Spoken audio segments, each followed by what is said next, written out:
Today, the daily dose of faith with Lord Badu.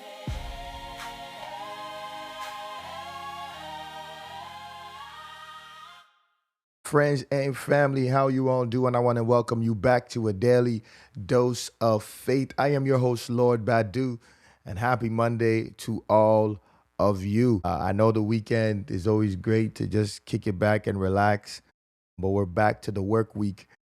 But at the same time, devotionals don't stop. You have to continually feed your faith and starve your doubts. This week, we are starting something completely brand new, and I need you to stay with me because this one is a bit personal. The series that we are dealing with this week for the next 5 days is called While You Wait. And before you click away thinking that this doesn't apply to you, let me ask you something. Is there anything or something that you've been believing or trusting God for? Something that you've prayed about? Something that He has spoken to you about from time and time again? Something that you even wrote down, but yet at the same time, that thing has never happened yet. Well, if that's the case, then this message is for you because I believe God speaks and God does show us the future, but sometimes He doesn't show us how we'll get there or how it's going to happen. But here is what I want to establish right out of the gate. God's timing is not the same as what we consider as delay. See, we say all these things. We put these things on t-shirts, but do we actually believe that God's timing is the right time? Do we actually believe that our life is in God's hands? I'm reading from Habakkuk, chapter 2, verses 3. Now the Bible says, "For the revelation awaits an appointed time. It speaks of the end and will not prove false. Though it linger, wait for it. It will certainly come and will not delay." Now, did you catch that? The Bible says that yes, the revelation and the appointed time, it may linger, but wait for it, meaning that it may roam in the sky. It may stay there for some time, but wait for it. Wait for it. God literally acknowledges that it's going to feel slow. He's telling you this. He's saying that what I have promised may feel like it's not coming. What I have promised may feel like maybe I've even missed the time.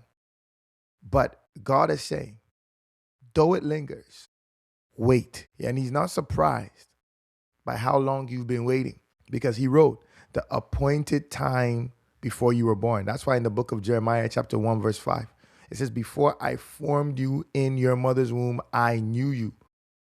Before you were born, I set you apart." God knows your end from the beginning. He knows your circumstance. He knows your situation. But yet, still, He says, wait for what I promised you. Wait for the appointed time. Though it may linger, there will be a time where everything will be all right. But here's the thing that we get wrong. We think that if God really wanted us to have this promise, we would have it already. And we start questioning the promises of God because of the process. But the promise and the process are not enemies. And that's one thing that we have to understand. The process and the promise work together. You have to go through the process in order to receive the promise, because the process is what's preparing you for the promise that God has for you. Because if you don't go through the process, it's possible that when the promise comes, you may squander it. You may throw it away. You may not value it. Think about it. You cannot carry what you have not been built to hold.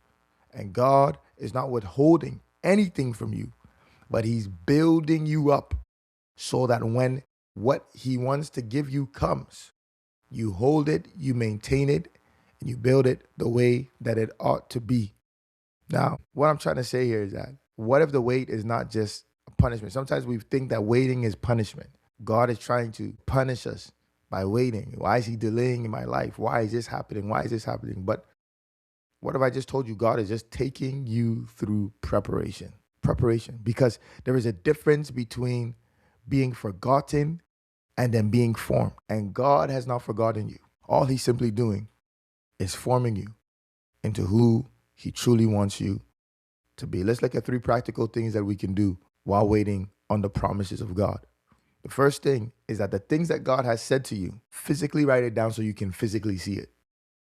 Put it somewhere. Put it down. Write it down. Put a date to it. And when the wait feels long, you need something written, something recorded to anchor you. This is the same thing that we do when our faith is weak. We open scriptures and begin to look at the promises of God. In the same way, the things that God has said to you, when you feel like it's lingering way too long, once again, open those promises. Begin to read it, because this is what God has said. And faith is strengthening by remembering what God has said.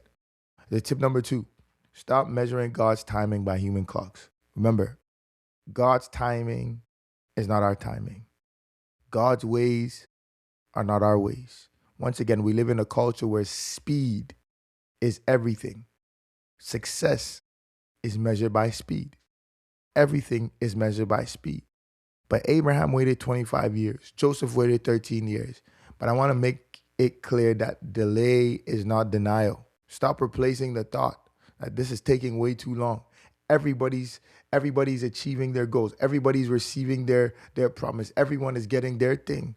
But me, I'm left behind. Listen, God is just preparing you. And once again, his timing is not your timing. His timing is not your timing. And that's what you just have to remember. Lastly, identify what God is trying to do in you in this time. Maybe you realize that you lack patience. Maybe God is trying to build that patience in you. Maybe you realize you lack certain qualities, certain characters that can help you. And in this process, God is building that inside of you. Maybe it's trust, maybe it's faith. All of it is being forged in that wait. So identify what he's trying to do in you, name it, and intentionally pray on that thing. Because through that, the Lord will build you and make you to be what he wants you to be. So brothers and sisters, God richly bless you for tuning in today. I'm praying that this is a blessing to you. I'm praying that this will encourage you to understand that waiting is not God's denial in your life. He simply is just forming something unique in you to prepare you for where he wants to take you. Stay blessed, brothers and sisters, and I'll see you tomorrow at the same exact time. Goodbye.